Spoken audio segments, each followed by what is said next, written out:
noches. Mi nombre es Leslie Gisela Navarro Cabañas. Soy de Mérida, en Yucatán. Estoy estudiando la carrera de Contaduría.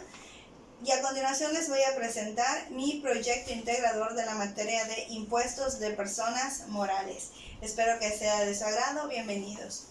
Como primer punto en el proyecto nos solicitaban realizar un mapa conceptual sobre las contribuciones. Lo voy a mencionar a grandes rasgos porque pues nos piden, ¿verdad? Dentro del proyecto, pero pues no nos indicaban que era para grabación. Pero en lo personal me parece muy importante iniciar con la definición de qué son las contribuciones. Las contribuciones son las prestaciones de dinero en especie establecidas en la ley a cargo de las personas físicas y de las personas morales para cubrir el gasto público. Aquí podemos definir dos conceptos. ¿Qué es una persona física? Es un ente físico. Por ejemplo, yo soy Leslie Navarro, pues me doy de alta como persona física. Soy un ser humano de carne y hueso. Una persona moral es aquella, es otro concepto que se puede dar de alta también en el SAT, pero que una persona moral, ¿verdad?, tiene un representante legal, que a su vez esta persona moral o esta constitución de esta sociedad está integrada por diversos socios, valga la redundancia, pero siempre va a ser representado por una persona que es el representante legal de dicha sociedad. Esto a su vez constituye lo que es una persona moral, como por ejemplo es Patito S.A. DCB, es una empresa que sí, tal vez atrás de toda esta empresa, de esta constitución hay personas físicas, pero lo doy de alta bajo el régimen de personas morales, ¿ok? Tengo que buscar al representante legal. Entonces, esa es como que la diferencia entre una persona física, que es solo una persona, y una persona moral, que viene siendo como que una constitución de varias personas, que a su vez son representadas por una persona en específico. Bien, las contribuciones las podemos clasificar en 4, que son los impuestos, las aportaciones de seguridad social, los derechos y las contribuciones de mejoras. Definimos cada una de ellas. Los impuestos son las contribuciones que pagan las personas físicas y morales por sus ingresos, bienes y consumos. Ejemplo, IVA, ISR y IEPS. Las aportaciones de seguridad social son las aportaciones monetarias que el patrón realiza para beneficio de las personas que prestan un servicio al patrón, como viene siendo el IMSS.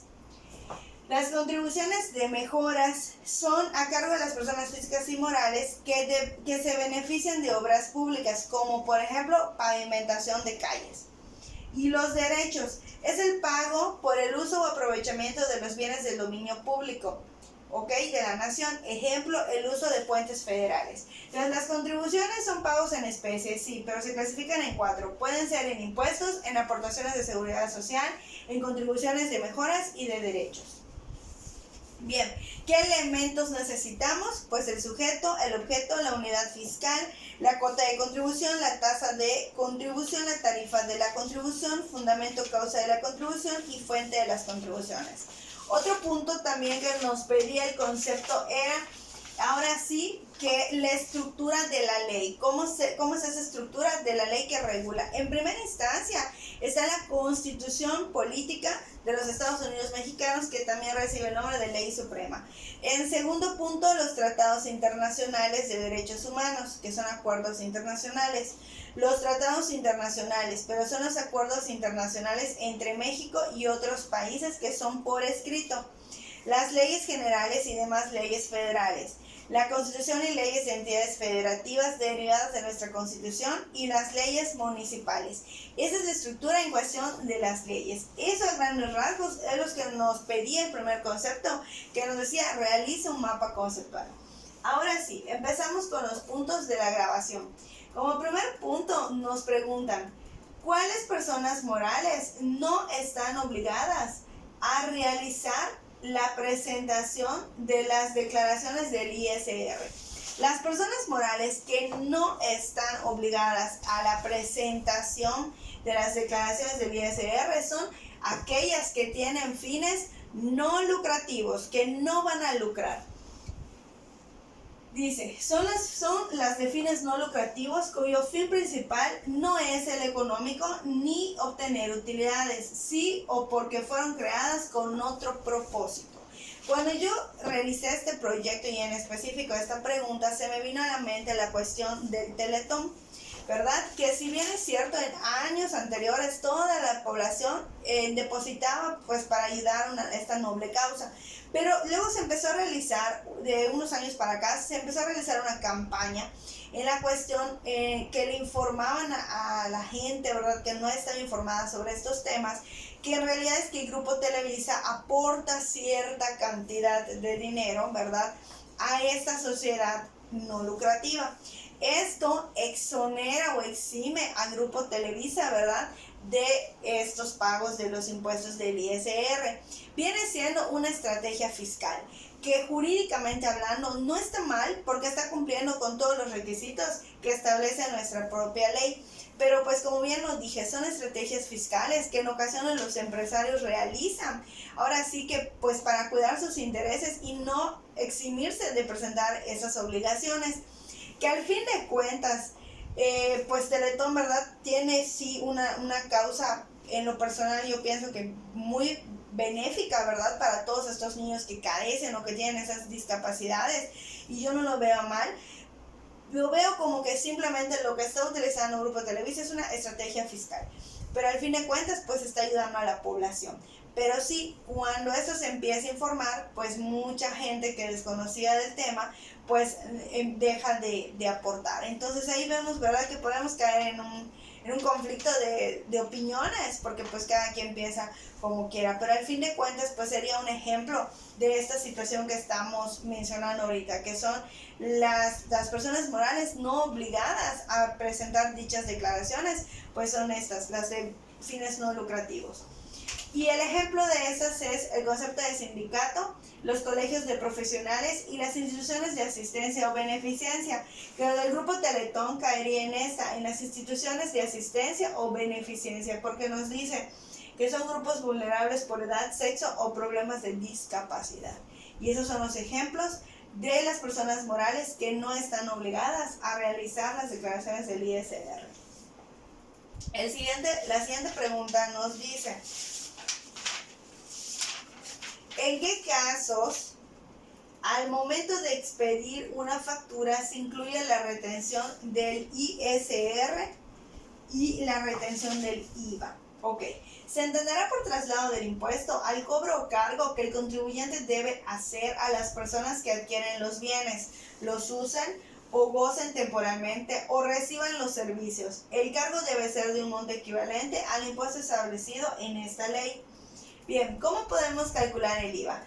Por ejemplo, el IVA siempre va a ser la tasa del 16% que se cobra a los clientes por la venta de un producto. Supongamos que el producto que vamos a adquirir cuesta 10,000 pesos. Yo multiplico 10,000 pesos por 16%, que es el IVA, me va a dar que de IVA me van a cobrar 1,600 pesos. Entonces yo le sumo los 10,000 pesos más mi IVA, voy a pagar en total, 11,600 pesos. Así se calcula el IVA. Es una tasa del 16%. Es el impuesto al valor agregado. ¿En qué lo voy a obtener? En todo lo que adquieran de productos. De hecho, cuando vamos a comprar cosas, no lo sé, cosas para el cabello, cosas para el hogar, siempre te cobran el IVA. Cuando vas a comprar un televisor, te dicen precio más IVA. A eso se refiere. ¿Cómo calculo el ISR? El ISR, el ejemplo más notorio son los trabajadores. Todas las empresas, ¿verdad?, los que trabajamos nos retienen el ISR, que ahorita en el mes pasado de abril muchas personas y el SAT estuvo saturado, ¿verdad?, porque todos queríamos tener nuestra fiel para poder presentar nuestra declaración anual y solicitar nuestro saldo a favor, si es en caso que tuviéramos saldo a favor, pero también muchas personas pues desconocen que te puedes tener un saldo en contra. ¿Y qué se solicitaba? Todo lo que te retuvieron durante el año, que es el ISR. Ok. Dice, ¿cuándo se le retiene a un trabajador el ISR? Cuando una empresa paga salarios a sus empleados, está obligada a retener y pagar el ISR correspondiente. Eso significa que la empresa debe calcular la cantidad del ISR que debe retener de los salarios de sus empleados y posteriormente realizar el pago correspondiente a la autoridad fiscal. Por lo general, cuando somos personas morales que estamos aplicando una tasa sobre servicios profesionales, la tasa que se retiene del ISR es del 10%.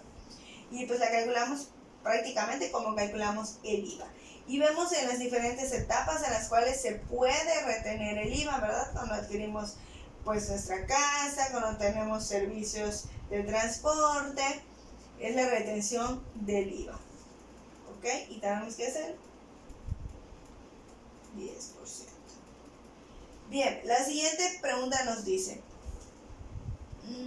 al momento de realizar las declaraciones, ¿se puede compensar los saldos a favor? Al presentar las declaraciones, ¿se puede compensar los saldos a favor? Sí. Si como contribuyente te encuentras obligado a pagar impuestos mediante alguna declaración, puedes optar por compensar las cantidades que tengas como saldo a favor. Si tú al presentar tus declaraciones obtuviste un saldo a favor, esa cantidad de saldo a favor sí lo podrías compensar para pagar tus impuestos. Pero dice, si como contribuyente te encuentras obligado a pagar impuestos mediante declaración, puedes optar por compensar las cantidades que tengas a tu favor contra las que debas pagar, siempre y cuando que ambas derivan de un mismo impuesto, pero incluyendo tus accesorios. O sea, sí me pueden servir para compensar, pero siempre que pertenezcan a un mismo impuesto, incluyendo mis accesorios. Y primero que nada, que tengas el saldo a favor, pero sí se puede compensar. Bien, como última pregunta nos dice, justifica las respuestas anteriores con los artículos referentes en la ley del ISR. Bien, hablamos de las obligaciones de personas morales, sin duda alguna. Y ahí los podemos encontrar del artículo 76 al artículo 78 de la ley del ISR. También hablamos del régimen de las personas morales con fines no lucrativos. ¿En qué artículos los podemos encontrar? Los podemos encontrar del artículo 79 al artículo 89 de la ley del ISR. Y también vimos de las personas físicas, ¿verdad? De sus ingresos por actividad profesionales y empresariales, así como todas las obligaciones que tenemos como personas físicas. Y eso lo vamos a encontrar del artículo 90 al artículo 99 de la ley del ISR. Yo tengo aquí, ¿verdad? Mi agenda fiscal es del 2022. Algunos ya están derogados, esperemos, ¿verdad? Estos pues no están derogados. Y estoy en la ley del impuesto sobre la renta y efectivamente de las obligaciones a las personas morales están del 76 al 78, del régimen de las personas morales de fines no lucrativos están del 79 al 89 de los artículos, y de las personas físicas tenemos pues obviamente las disposiciones generales de los ingresos por salarios y en general por la prestación de un servicio personal subordinado, de los ingresos por actividades empresariales y profesionales. Sin duda alguna, como sabemos, ¿verdad? Estos temas son muy extensos y pues estoy tratando de resumirlo lo más que se pueda. Abro el artículo 79 que me habla del régimen de las personas morales con fines no lucrativos. Dice, no son contribuyentes del impuesto sobre la renta las siguientes personas morales: sindicatos obreros y los organismos que los agrupen, asociaciones patronales, cámaras de comercio e industria, agrupaciones agrícolas, ganaderas, pesqueras o silvícolas, así como los organismos que las reúnan. Cuarto, colegios de profesionales y los organismos que las agrupen. Quinto, asociaciones civiles y sociedades de responsabilidad limitada de interés público que administren en forma descentralizada los distritos o unidades de riego, previa a la concesión y permiso respectivo. 6. Instituciones de asistencia o de beneficencia autorizadas por las leyes de la materia. ¿Ok? 8. Organismos que conforme a la ley agrupen a las sociedades cooperativas. 9. Sociedades mutualistas y fondos de aseguramiento agropecuario. 10. Sociedades o asociaciones de carácter civil que se dediquen a la enseñanza con autorización o con conocimiento de validez oficial de estudios en los términos de la Ley General de Educación. 11. Sociedades o asociaciones de carácter civil sin fines de lucro y autorizadas para recibir donativos.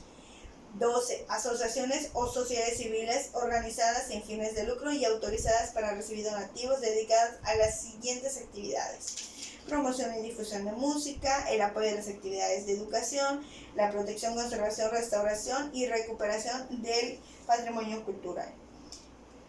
13. Las instituciones o sociedades civiles constituidas únicamente con el objeto de administrar fondos o cajas de ahorro.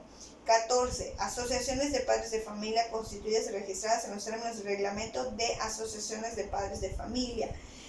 15. Sociedades de gestión colectiva. 16. Asociaciones y sociedades civiles organizadas con fines políticos. 17. Asociaciones o sociedades civiles. 18. Asociaciones civiles de colonos. 19. Las sociedades. Y así nos vamos. Tenemos 26 tipos de sociedades con fines no lucrativos.